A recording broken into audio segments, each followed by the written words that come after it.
नमस्कार दर्शक बंधु एवं ओडिशा सरकार आसला OSSC रे कृषि विभाग बड़ नियुक्ति सूचक खाली अच्छी 324 पद। चलते संपूर्ण खबर पर नजर पकेवा।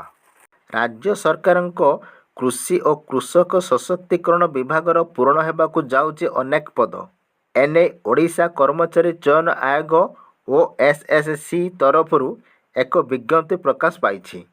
मोट 324 जन मृत्तिका संरक्षण संप्रसारण कार्यकर्ता एही नियुक्ति दियाजिबो।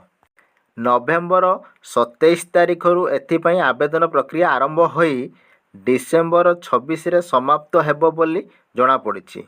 सेहीपरि ऑनलाइन एप्लिकेशन फॉर्म सबमिशन बा आवेदनर अंतिम तारीख डिसेम्बर 29 तारीख थिबा बेले फॉर्म संशोधन अंतिम तारीख जनवरी 1 तारीख रही जना पड़ी।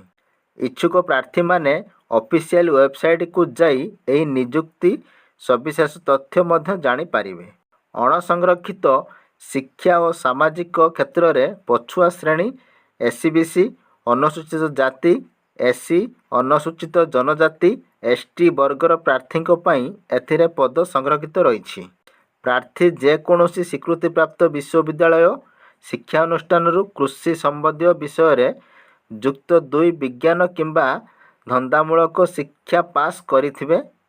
चलित वर्ष जनवरी मास पहिला सुधा प्रार्थी बयस योग्यता 21 रु 38 वर्ष मध्य रहिथिबा आवश्यक।